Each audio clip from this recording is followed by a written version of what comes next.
What up, familia? It's your favorite Puerto Rican Brooklyn Philly, and I'm just gonna jump right in. Let's see what messages want to come out. What wants to be revealed this morning to us, right? Just allow, just flow, right? The first card to come out, the Hermit.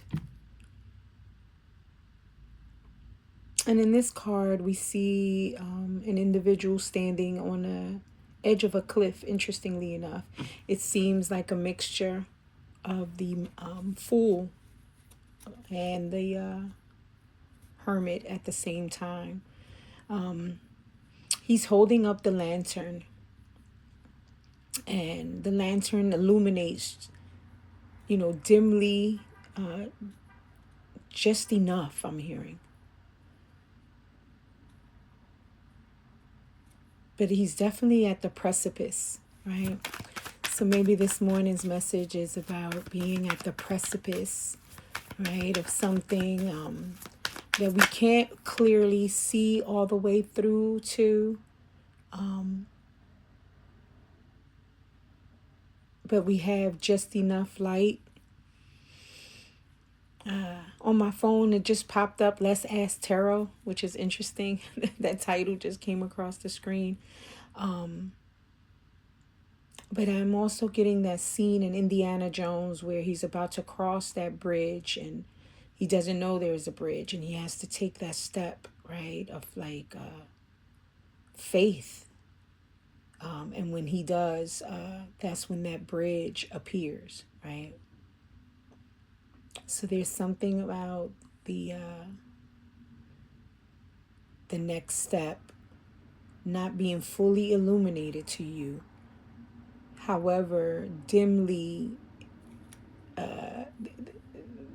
it's enough to see just the next step, and that's all you need. And it is going to require a sense of faith. What I also find interesting is not only is he perched up on a cliff, but he's surrounded by ice, snow, and darkness. So I just heard winter is coming, cold, cold winter. When I just said winter is coming, I thought of, I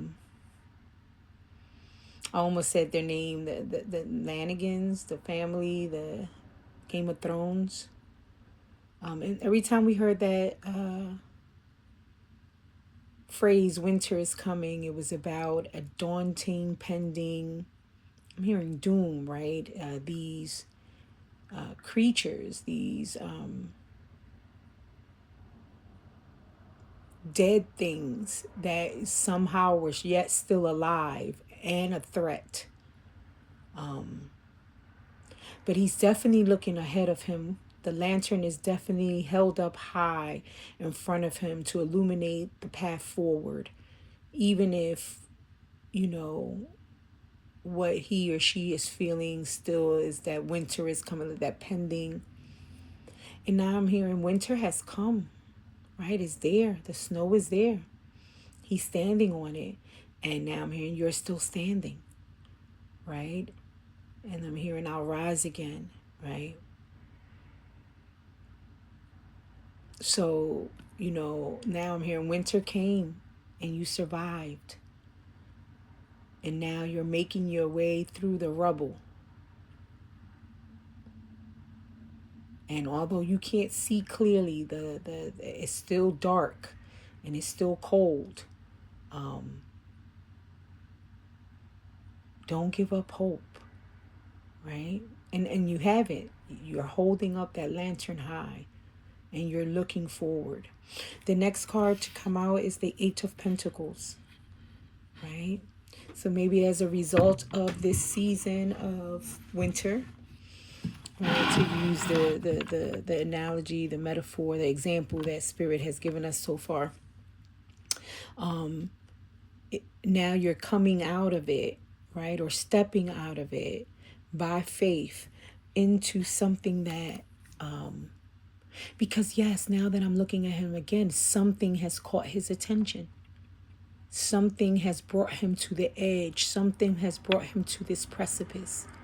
And I keep saying him because of the picture on the card, but this is not gender specific, and we both, we all carry masculine and feminine energy. So, and interestingly enough, the masculine is the one holding the lantern ahead, still in inaction, which we usually place action on the masculine. And then in the Eight of Pentacles, there's a feminine, and she's shining with a cloth, this one pentacle, while the other seven hang on the wall besides her. There's an open book, there's a candle, there's a skull. Again, now this one seems to be intertwined with the magician. There's something about, earlier in yesterday's message, I used the word enmeshment. And when I looked up enmeshment, if you use it literally, is about a net. But if you use it, which most people do, I know I did, I would automatically hear it in my brain through the psychological perspective that meant like losing oneself, right? Totally being enmeshed either with an individual or within a family system.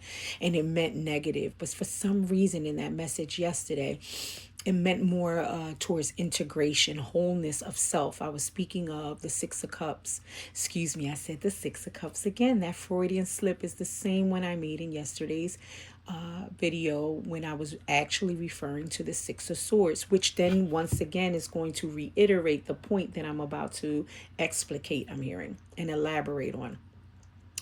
That we tend to think that there's really this separateness when the lines are blurry. They're really more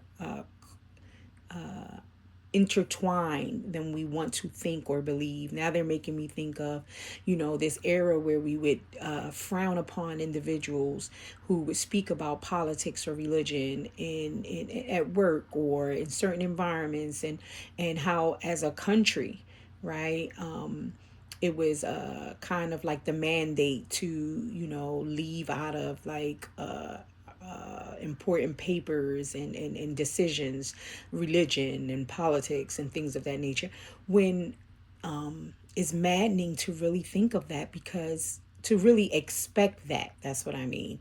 And confirmation that caused more of a schism, because it's a fragmentation that's really not, I'm hearing, viable, reasonable, negotiable. There's a word I'm looking for, and all these other words are realistic. You're asking yourself to separate something that is really a part of you. Every decision you make, I mean, how can you compartmentalize things in that way, right? You are making decisions on a daily basis based on, now I'm hearing nature and nurture, not nature versus nurture, not politics in one corner, religion, whether these constructs are man-made and bullshit. Nevertheless, if this is the game, these are the rules to this game, these rules and how we abide by them and apply them and make them practical in our everyday life. You're lying in the board table, at the courtroom, in the boardroom, in the bedroom, I'm hearing, if you're sitting there looking at another in the face and saying, I'm making this decision solely based on dot dot dot.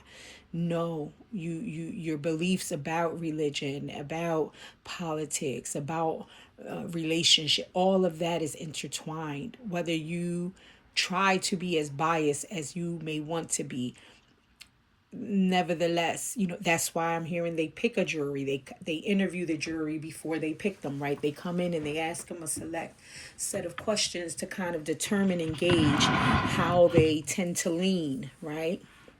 FBI or spy agencies, right, do certain interview tactics to kind of, get to the core of the person to see what they really mean. Lie detectors, like lie detector machines, right? Those graphs are to really get to the core of, yeah, you're saying no, but the graph needle is moving, saying she's lying, he's lying, right? There's this sense of enmeshment looking to be in this negative way that way, going back to now when I said the Hermit looked like the Fool card, and now this Eight of Pentacles reminds me of the Magician because of the book, the skull, the candle, and other instruments she has before her, right? There's this need to understand that we're always fully engaging, all of us, into everything that we do, whether we are denying it, suppressing it, doing it subconsciously, consciously, unconsciously, whatever the terminology you want to use.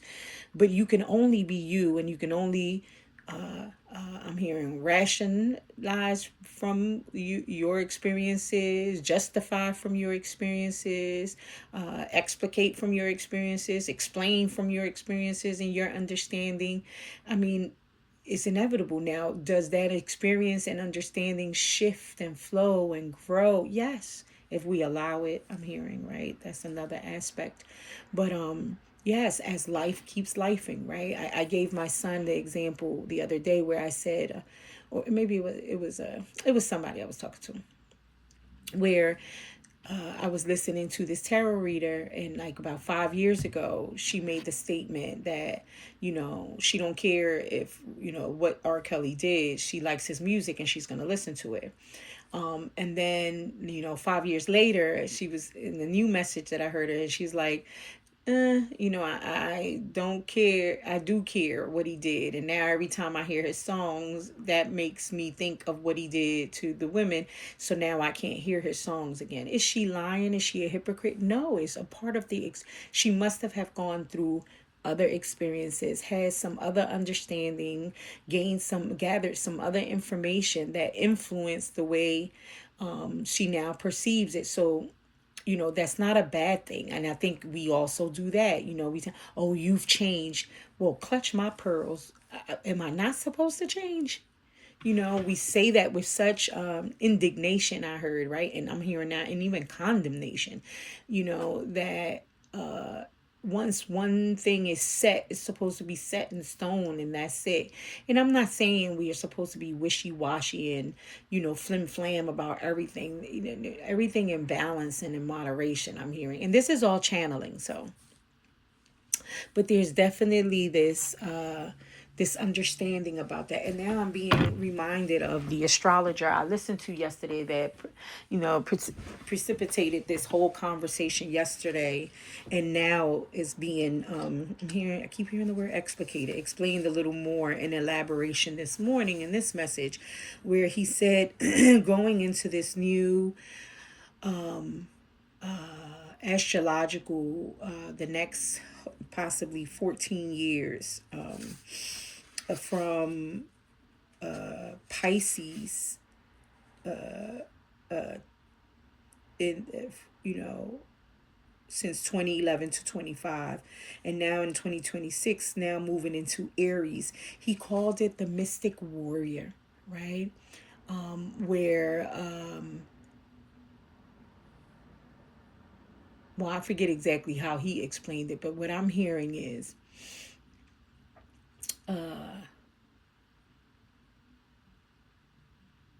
I'm hearing exactly what I just explained, that things are not as they seem, that they are, again, much more blurred. They're telling me to go back to enmeshment. So when I looked up enmeshment this morning, because it bothered me, right? I even said in the video yesterday, and I was thinking about going back and editing it out, because when I looked it up initially, it said enmeshment was like, quote unquote, to use that language that we tend to do. See, this is what they're saying, the mystic warrior. Now this new age of Aries is going to come to burn away almost, right? With Aries being fire. But there's this curiosity. Aries is the child, right? That is curious and wild and free. But anyway, there's this sense of wow, and I lost my train of thought that quickly. That's significant. There's this, I'm speaking about Aries, going into the age of Aries, and this mystic warrior. and enmeshment. Thank you, Spirit. There's something about that. There's something I'm hearing, that lull, that pause. It may feel uncomfortable, but it's necessary.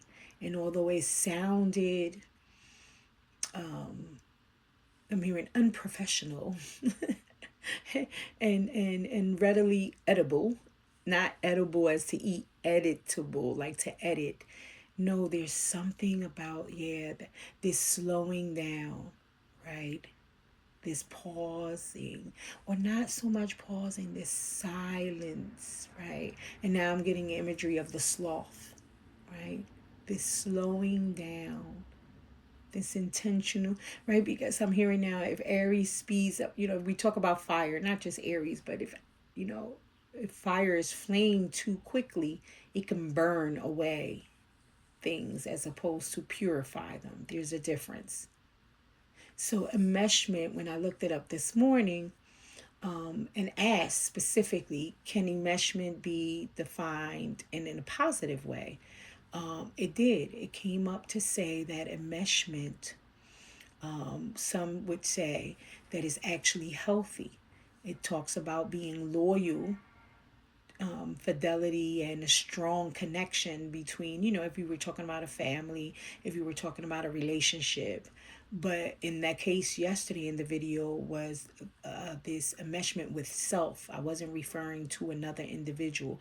It was looking at, I made a Freudian slip about the Six of Cups, which then brought me to nostalgia and childhood, right? Looking back at the childhood, which then led me to the inner child, which that's what I saw in the deck that I used yesterday, my ancestral deck. The person on the boat was by themselves. We're usually in the Rider-Waite Smith spirit wanted to compare that there's usually a person that is guiding the boat and kind of rowing it forward with a staff, and then there's a woman and a child seated while the person is rowing. And that specific tarot deck eliminated the other two individuals, the child and what would be the masculine. It just kept the individual on the boat. I can't remember if they were masculine or feminine, but it's irrelevant because what was said yesterday, the Freudian slip, was to point out the child and the masculine figure that is usually in the boat, and the woman, meaning all three of them are inside of one of us, right? So you, if you're male or female, you have your feminine aspect, your masculine aspect, and then the inner child, right? And then your higher self, right? Your current self, higher self, whatever, but they're all are it, and when they're enmeshed, then that means loyalty and strong connection to self. And that's how enmeshment meant positive, was being defined in a more positive light. And then that's what spirit is speaking to, like this mystic warrior, like about, yeah, this fidelity I'm hearing now to self.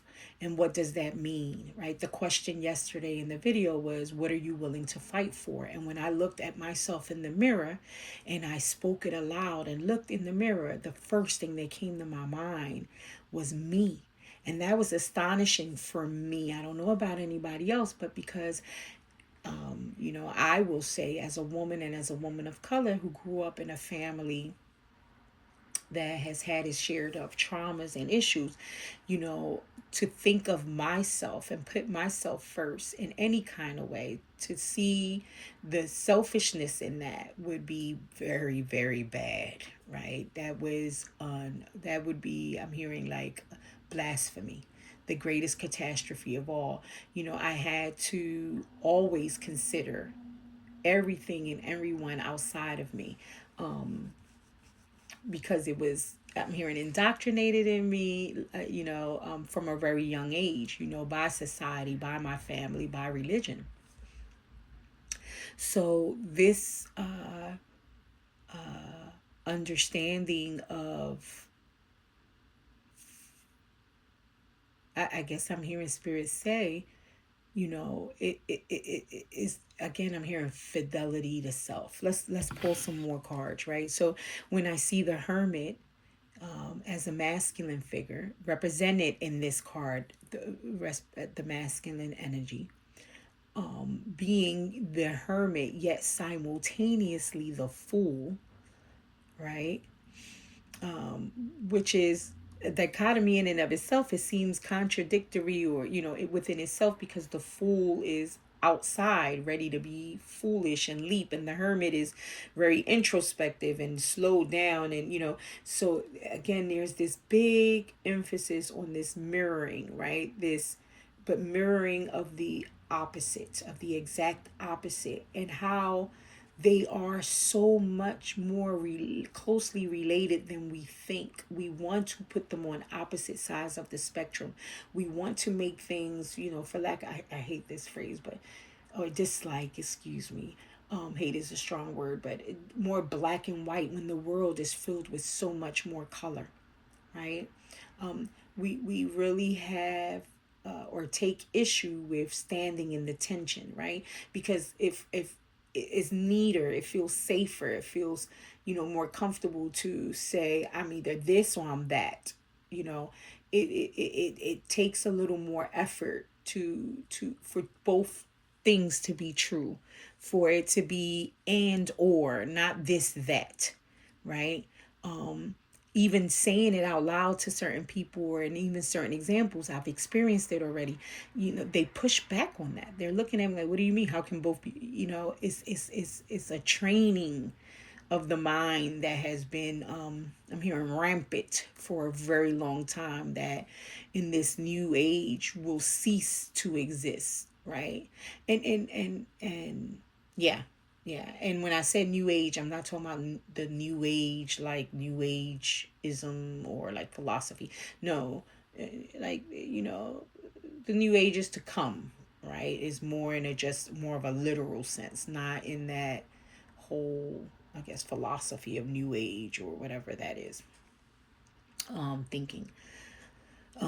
So then in this Eight of Pentacles, I see her feminine energy standing in, and then, okay, they're saying go back to the Hermit and the Fool, which, the Hermit would then be more indicative, or seems to hold more attributes of femininity, where it's slowed down and not action oriented, right? It's not the strength card, it's not the I don't know what other card would be, like, indicative of more of aggressive approach, but it doesn't seem to be utilizing masculine energy.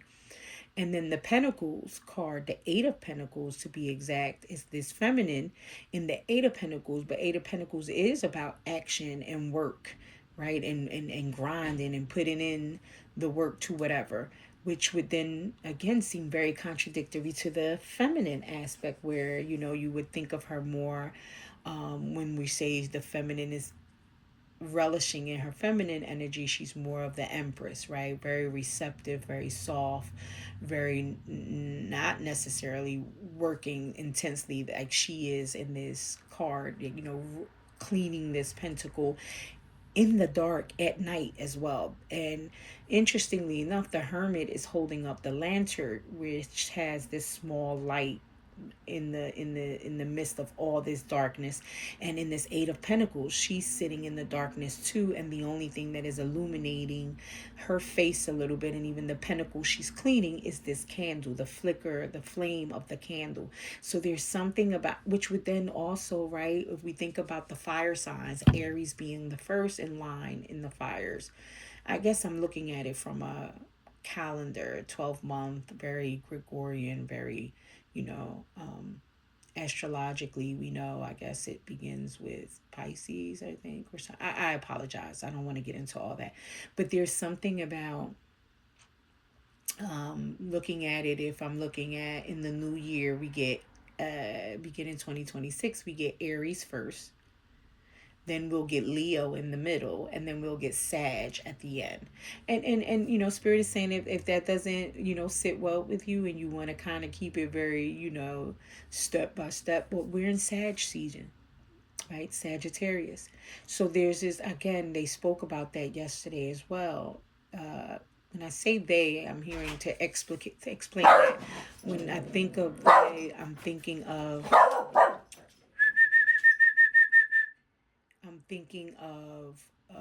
when I say, I'm saying my ancestors in spirit. So just to be clear, so there's this understanding that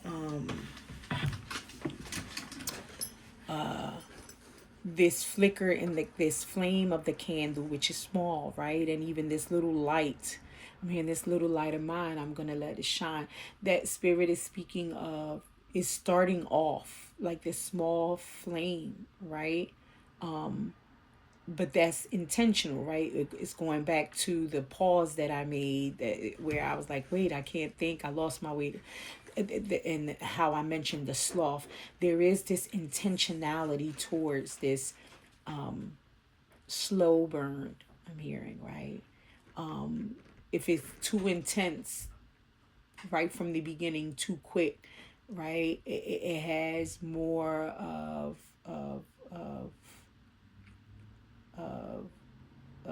the chance of it burning away quickly.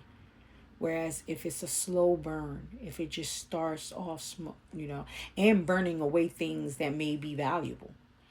So there's something about the initial spark I'm hearing, that is ensuing, you know. I just heard it has begun, right? So yeah, that was a lot in just two cards, right? The Hermit and the Eight of Pentacles. So this Hermit is looking forward ahead. It's caught, something has caught his eye, right? And so much so that in the Eight of Pentacles, it begins to, I'm hearing, whittle away at it. Whittle, that's a word I don't necessarily. I'm seeing a little small, like, piece of wood that is whittled away, like almost into like a little, I wanted to say toothpick, but now I heard wand. It whittles away. Is being whittled away, right? So something is going to, or has already caught your eye, caught your interest, so much so that it's going to, that you're going to work for it, right? But in tangent, in collaboration with both your masculine and feminine aspects, right? And in balance, right? With knowing when to pause and now they're saying no, look at her again. They're urging me to look at her again. She's intently looking at the one pentacle. Again, just like his gaze seems to be fixated on a certain point ahead of him. We don't know as the, well, I can't tell as the reader, right? And I think that's purposeful because for each of us it's going to be different. But when she's cleaning the pentacle, it seems like she has her gaze on one part of the pentacle that possibly she just cleaned, and she's kind of inspecting it to make sure that she got that spot, that smudge, that whatever really good. So she's not rushing it either, right? There's something about, yes, again, I just heard the slow burn, right? There's this song by Roberta Flack, may she rest in peace, Ashe sister, where she talks about, I want that slow burn love, right? I don't want it, to be butterflies and jumping, and love bombing, or, no, I want it to be slow, right? I want to savor it. I want to appreciate it. I want to relish in it. I want to indulge in it, right? Whatever the it is, whether she's referring to a relationship, but it can be anything, right? Maybe it's a new project, a new child, an endeavor, a dream, and I just heard, if I have a dream from the cartoon, the movie Tangled.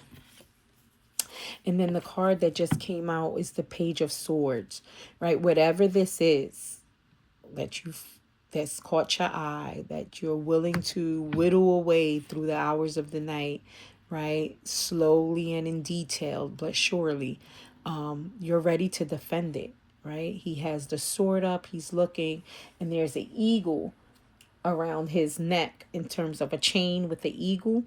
but the eagle, because of the way the swing he has took, the position, he had to swing his body to raise the sword up.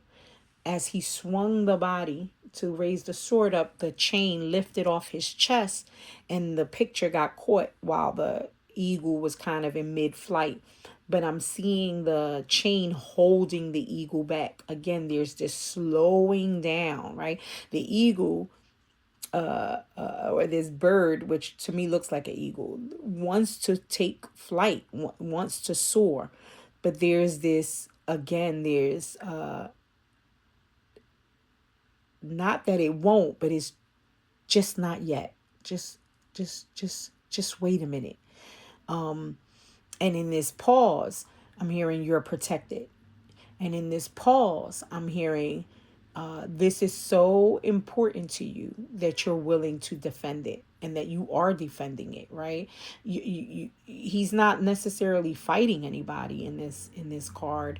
He only has the sword raised in position to, but it's I'm hearing is a warning flare. I just got the picture of the gun when they shoot it off, and it shows in the sky as a warning flare, like, to let others know, let the surround, whoever is in the vicinity, yeah, you come this way, yeah, I heard proceed with caution, because if I sense anything that may in some way, somehow, right, mess with this that I'm grooming, that I'm cultivating, that I'm working on, that I'm focused on,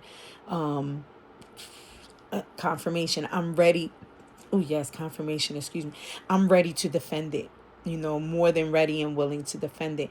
And again, now they pointed out to me, the hermit has the lantern raised, the woman in the Eight of Pentacles has the pentacle upraised looking at it, and this page of sword has the sword upraised, all in still position on pause, but on go at the same exact time. Again, there's this, I don't know why they keep using the word dichotomy. There's this, you know, opposites, right? Like, how am I on pause and on go at the same exact time? They're saying that is possible. And it's going to take, I'm hearing, a reframing of the mind, right? It is going to feel illogical initially, right? But we are much more complex than we give ourselves credit for. And now I just was reminded, I'm seeing Morgan Freeman in my mind, where that movie was, it not The Fifth Element, but they referring to that one too. But there was this other one where, with Morgan Freeman, because the fifth element was element was, and then there's something about that, right? We usually tend to, they saying slow down. See, you almost missed it. 4 elements. There's a fifth element, right? Wow. Okay. The movie where Morgan Freeman is like this doctor, this scientist or whatever, who the young lady contacts him and says, the brain can, when it operates in its full potential, it can do, and she was able to like see through time and restore.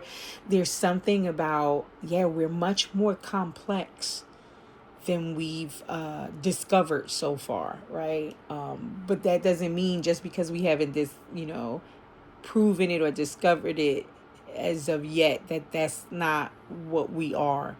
There is something about, now they're showing me Michael Jordan. Okay. Well, I guess for somebody needs to hear this.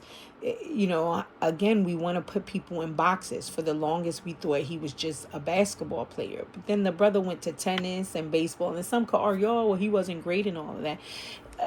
However, what could have happened if simultaneously, or he would have been able to put the effort into all of them, maybe at younger ages, but it couldn't even fathom him across his mind, because we're so stuck in being in just this one thing, this one lane, this, and I get it. They're reminding me now of this phrase where we say something of many, master of none. to like infer that we're talented and that a person is talented in many several different things, but then becomes a master of none. That's half the quote. When I went back and look it up, guys, gals, I'm here. There's the quote really, and when you say it like that, right? You're being condescending. It is a disparaging way to say, oh, you're in a bunch of bullshit and that's why you don't master one of them, which would then again downplay and negate it and saying no, no, no, no, you don't do many things, you just concentrate on the one. And again, when we're doing the specific task like she is in the Eight of Pentacles, yes, at that time you give that one pentacle your all in all, but there's still seven others on the wall that she can eventually touch upon and clean and reflect upon as well. We're not saying take all of them down and, wipe one and then pick up the other one, wipe one and then pick up the other one. No, you give the one the attention that it needs, but still remain open to understand that there's still these other seven, you know. But we do that from like a very young age. We tell a child, you're going to be a gymnast and that you're going to gym all your life. And that's it. Maybe they wanted to be a gymnast and a chef. I don't know. There's something about, there's so much more that we're capable. I just heard culpable as well, of that we haven't allowed our mind to kind of like really enter that, and look at how much we've accomplished, I'm hearing, in terms of just growth and technology as a human race, right? Imagine how much more that will evolve when we take off these rigid parameters, I'm hearing. And interestingly enough, now I just looked down onto this Page of Sword and I heard the question again. Well, not again. We understand that in yesterday's video, it was asking the question, what are you willing to fight for? And the answer was me.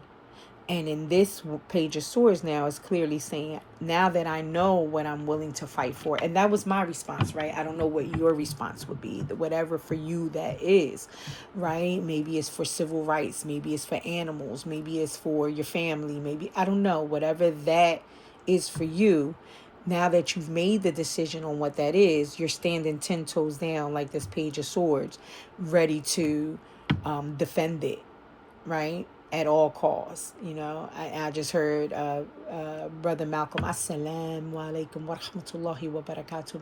May you rest in peace, brother. But and by any means necessary, right? That's the Page of Swords.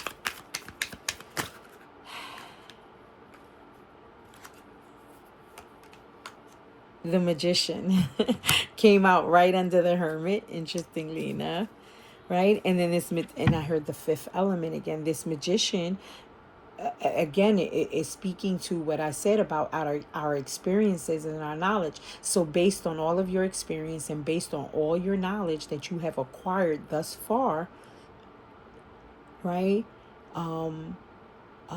Incorporate them, utilize them. It is time now, right? I'm hearing, yes, it is time, right? And again, it doesn't have to be quick and fierce and, one and done. No, right? But there is this sense of, begin to look at them as a collective, right? So, because the Magician is using all of the elements at one time, right? That's what makes him or her the Magician, right? The elements are all being used together in tangent to create whatever the manifestation he or she desires. So again, there is this enmeshment, right, in the positive way, right, of utilizing fire, air, water, and earth, and the fifth element, the ethers of such, right, the theory, is spirit, and whereas I think we're so used to compartmentalizing it, right? And even if you want to like deduce it, now I'm hearing spirit, down to just logic and emotion, right? We always want to, either I'm going to operate, on this situation, or based on emotion, and on this situation maybe by logic, and then some of us get stuck either in the emotional or in the logical. And again, there's this marrying of the two, right? There's this understanding that both can be true, right? That I could logically plan out a specific goal and the steps and the objectives of how to reach that goal, but then also like auto, right? We do things automatically, whatever which one we choose, but then also have faith, right? I can also imbue whatever that manifestation that I'm trying to create with faith, not just the logic, right? The logical steps, yes, I could plan them, but then I can also incorporate spirit, my spirit, the oneness, right? And having that faith, right? That then provides, I'm hearing, a peace that surpasses all understanding, while awaiting for the or working in the logic. Bottom line, it doesn't have to be one or the other. There's this incorporation, this collaboration, right, of all of them, of all the moving parts, right? Eight of Wands came out, and they're saying bring out the next one. Bring them out, bring them out. Sorry. Bring them out, bring them out. That's a rap song. I forget by whom, but it just, yeah, the energy has shifted. It's gone to more of a spirit of anticipation, of excitement. Yeah, well, that's the Eight of Wands, right? It's saying it's coming on in. Something is happening quickly, which is interesting, because again, how is it that you're telling me just a few, 15 minutes ago, that we're moving at this slow burn or this slothful nature, but then it's quick? Again, there's this both. There's this marrying of both. Yes. Both can be true. Things could be happening slowly and simultaneously quickly at the same time. I don't know, Spirit, you got this. And then what came out is 15, which I believe is the devil, right? In the Rider-Waite-Smith here is called the shadow side. And there's two individuals, a masculine and a feminine. There's this, I heard, overlord presence in the background, seated on a throne. There seemed to be, like, in this cave, there's this little glimmer of light that's coming in through the cave. Now I'm hearing the story of the cave from the Quran. So that may be significant for those of you who want to expound a little more, go further into the rabbit hole. I'm hearing you can look that up. The cave in the Quran. Quran meaning the holy book of Islam, the Islamic religion. So is the story of the cave, right? And the individuals who remained in the cave for a specific amount of time, and so on and so forth. So, but there's this, again, this light that's flickering in, and when you look at the two individuals, and they are young, they're like, and it fell right over the page, that's defending, right, with this sword. And the swords are usually communication, thoughts, ideas, right? As well, truths.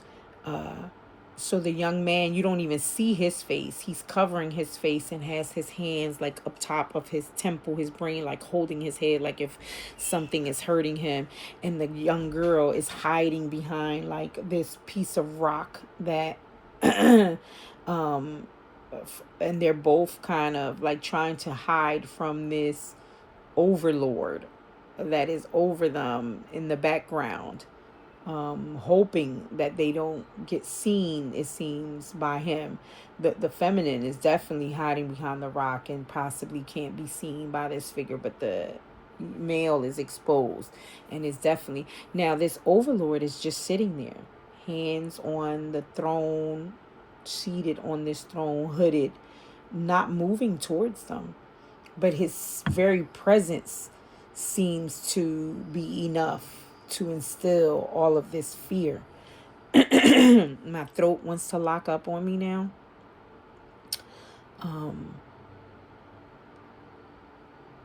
So we were just talking about the magician, and the magician is working with all of the elements, including the fifth, to manifest something to come in quickly. And whatever this that wants to be illuminated quickly, I'm hearing, exposes the shadow side, I'm hearing, of what the masculine and feminine aspects of ourselves, or maybe even in our world, our society, or in the situation, are feeling. And again, it seems to be intense fear. Yeah, I'm hearing trepidation.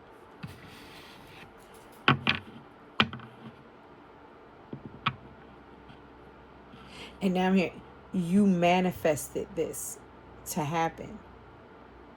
It was intentional to see the shadow side, right? But from a very Jungian perspective, Carl Jung, the psychologist, where he speaks of the shadow side as our most repressed aspects of ourselves that we tend to want to hide and not want them to be seen.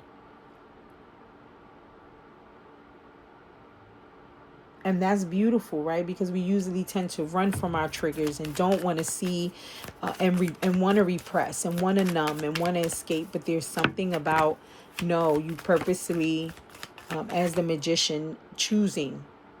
And look, justice came out next. Yeah, that is justice, right? Justice for yourself, right? An internal justice, right? When you're allowing, again, the light and the shadow to coexist together, integrated, right? I'm hearing, because that's the only way you can truly be your authentic self. When you're trying to hide the shadow, then you're living based off a persona, which is our personality, right?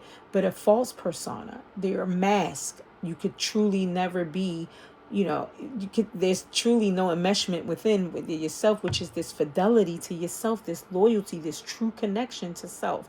And if you can't really hold that for ourselves, right, for yourself, then how can you truly hold it with another? There must be justice, right? But I'm hearing like the child that maybe never got justice for the trauma, the abuse, or whatever that occurred, right, is finally giving it to yourself by showing this fidelity to self, by truly being authentically you, by truly accepting all aspects of yourself, right? If you're willing to fight for you, if the fight is different this time, and the fight is now for me, and I'm willing to, by any means necessary, right? And I understand I have to incorporate all of the elements, all of the aspects of me. There isn't this separation. There isn't this fragmentation. There isn't this need for this schism. Then that's true justice, right? And if I have that true justice within that I gave myself, then the world can't take it away from me. And then I can reflect that without.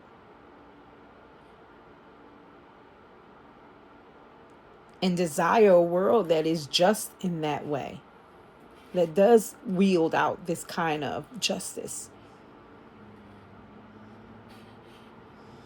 And I'm hearing now, when we're talking about within, we're talking about homeostasis, equilibrium. You as a living organism, as a human being, you are seeking always your systems within you, right? Your endocrine system, your digestive, all of the systems, all of your organs, all your very being, your very essence is always seeking homeostasis, is always seeking equilibrium, always seeking a sense of balance.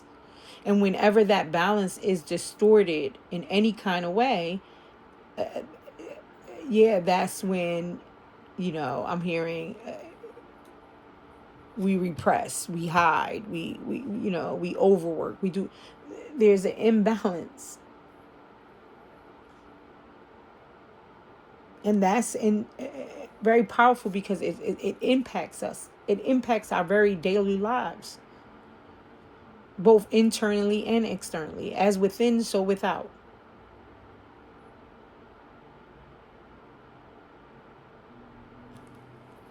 I don't know. They wanted to say, we did so much concentrating as above, so below, which again was this sense of separateness, when is as not really, or what, but when now maybe the focus or the shift is into as within, so without. Right, my outside world, is really a projection of my inner world. Right, if my belly button was the light of the projector projecting out, then the outer world is what that I'm living is really a projection of this movie that is playing from within. The projector is really playing outside what is going on inside. And seeking true justice is seeking this balance, this inner harmony, this equilibrium, this homeostasis, right? Where I'm regulated again. Systems are a go, not dysregulated. All right, too many fell out, spirit. I just shuffled, but I'll honor what was shown, and then I'll put them back in. So we got the Ace of Cups, which I believe that's the card they want, but then we also see